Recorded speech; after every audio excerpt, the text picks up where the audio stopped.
I just can't deny I'm here. Lisa. Désolée.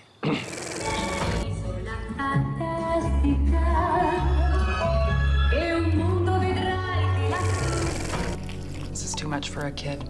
Yeah, well, he's my dad. Love ya! A late-blooming romance for the ages, a determined young psychiatrist in an unconventional setting, and a young woman dealing with desperate family problems. That's three female protagonists for this week's film show, and another here in the studio in the form of film critic Lisa Nesselson. Hi, Lisa. Hello, Olivia. Now, we're starting with a romance in a configuration that rarely makes it to the big screen. It's a French film called Deux, or Two of Us in English. Tell us more. Well, young lovers, take a hike. This film stars Barbara Sukova and Martine Chevalier. You see them gazing into each other's eyes on the poster. And these actors, as Nina and Mado, are so stupendous that just by the way they look at each other, you know their attraction is as solid as two magnets. It's almost jarring to see healthy devotion that runs this deep. They have a secret, but it's not a dark secret. It's a radiant secret. I don't know if two ladybugs or two seahorses look at each other this way, but you just know they have a great time in the sack often, and you are so happy for them. Well, it sounds great. So what's the problem then? Oh, that. Well, Nina, who moved from Germany to France to be with Mado, is sure that nowadays nobody could care less about, I quote, two old dykes. But discretion dies hard. Turns out the only glitch in their ongoing idyll is that Mado has never gotten around to telling her grown son and daughter that she's madly in love with a woman. And that omission is putting the brakes on the couple's dream of selling Mado's apartment in France and moving to Rome together. Mado's daughter, Anne, a divorced hairdresser with a very smart young son, has always assumed that her mother loved her father so very much she never even thought of embarking on another relationship after he died. Okay, well, let's take a look at the mutually adoring Nina and Mado and at their dilemma. Madame Girard, votre voisine est venue vous voir. Madeleine. C'est drôle quand même d'avoir choisi cet endroit pour prendre sa retraite. Ça, c'est le Colisée. C'est marrant, on dirait Madame Dorn.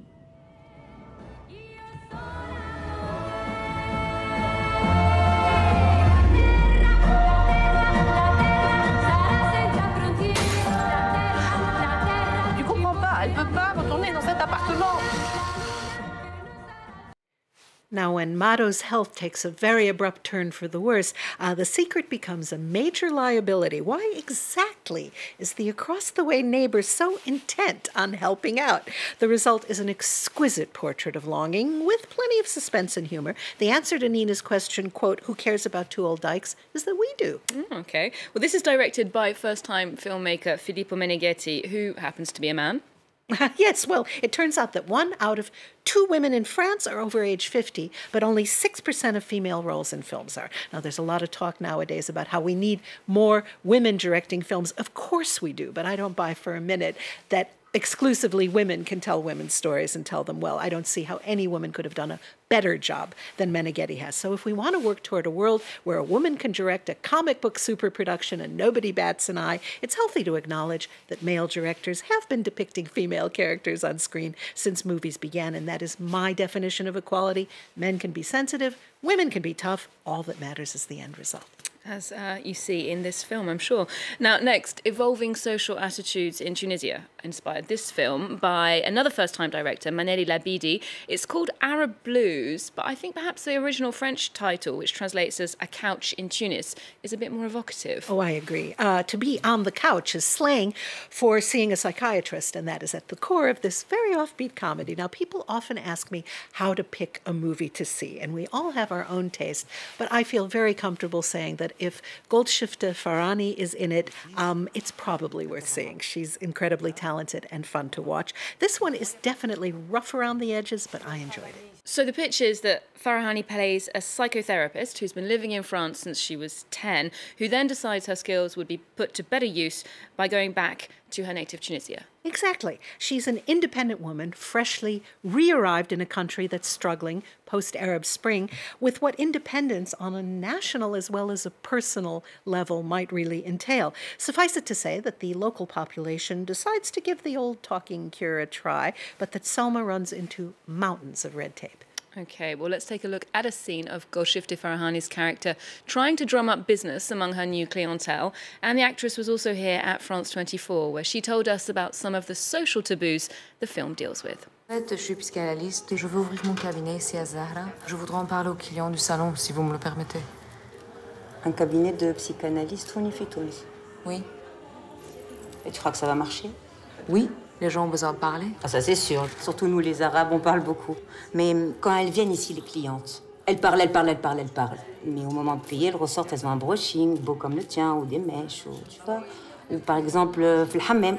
Elles viennent, elles parlent, elles te cassent la tête. Mais elles ressortent, elles sont toutes propres. Et de chez toi, les gens, quand ils sortent avec quoi? Ça dépend. Chacun repart avec quelque chose qui lui appartient. I don't think it's a very popular thing, even now in Tunisia today, in the popular area, to have a psychologist. And of course, everybody resists everything, especially her with her look, with her, they say, the short hair, curly hair, with the tatoué, like they all call her, like, what are you? Do you think really people are going to come to talk to you? And then we realized that for sure there's a queue. And everybody wants to talk, everybody wants to be healed somehow, and it works. Using humor to approach cultural quirks and misconceptions, the tone is deftly established in the opening sequence. So Selma and a moving van man are surveying the possessions that she had shipped from France, and there's this framed vintage photo that intrigues the mover, who, based on what he sees, but we don't, concludes that this man must be a relative of Selma's and certainly an observant Muslim. And Selma sets him straight. She says, well, actually, he's Jewish, he's my boss. And we then see that it's a portrait of Sigmund Freud wearing a colorized fez. Now, one male patient assumes she's a prostitute who works from home. After all, she invites men to lie down on a couch. The film conveys, I think, a real feel for the ways Arab traditions are entrenched or increasingly elastic, from the religious figure who gets kicked out of his mosque for not having a beard, to the baker who dreams nightly of Arab dictators and is troubled by the recent incursion of Vladimir Putin in his slumber, to the vivacious hair salon owner a tad too adamant about her perfect life. Administrative red tape is a recurring theme, with an amusing turn by a civil servant, a woman whose repertoire of answers is, inshallah, God willing, instead of the rather more helpful yes or no. Okay, definitely sounds intriguing. I will check that one out. Well, next to an American independent film that's a coming-of-age story with some very sadly topical subject matter, which is opioid addiction. Tell us more about Mickey and the Bear. I was very impressed by how this film, the first one, written and directed by Annabelle Attanasio, avoids countless pitfalls to give us an involving and convincing portrait of a young woman with facing compound dilemmas that she may or may not be able to extricate herself from. It's set in the town of Anaconda, Montana, which has gorgeous natural surroundings and plenty of broken down lives. Mickey is 18 and lives in a trailer with her father, Hank, a nasty Iraq war veteran addicted to high-dose painkillers. His wife, Mickey's mom, died years ago from environmental poisoning. This is definitely one of those stories where a little voice kept saying, boy, am I glad I'm not her, while absolutely rooting for her to make choices that might lead somewhere better. That is indeed an important reflection. Well, let's take a look at that father-daughter dynamic in this intense exchange between Mickey and Hank. Where's my money? You want your cap and gown? Where's my money, Hank? Eat your dinner. Want your cap and gown? There's your cap and gown. Doesn't matter if you graduate anyway, though, does it? What are you ever gonna do with your life? More than you. I'll put a roof over your head. And I'll be out of here as soon as I can. Put clothes on your back. And you'll be stuck here. Eat your What are you gonna dinner. do about it, Hank? You gonna sell the house, move to Niagara Falls, get a ranch? You can't even pay for your own beer. You think I'm a loser? No, Dad.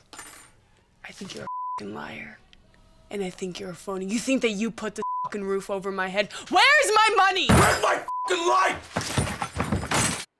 Well, going on that, you do get the impression that the roles are reversed somewhat. Mickey, who's only 18, is the adult, and the father behaves more like a teenager. That's true to a large extent. Mickey works in a taxidermy shop and obviously has some talent. She has a drug addict local boyfriend, but she meets an incongruous newcomer to town. Now, Mickey hopes her father will somehow turn into a better person, but he is a damaged, indignant, pain-racked, hard-drinking guy who comes uncomfortably close to forgetting that he's the father of the young woman he seems quite sexually attracted to. So this is a character study pulled off via superb performances. It is worth seeking out. Okay, well, I probably will. Now, finally, to a vintage American film set in Britain, which pokes fun at class differences.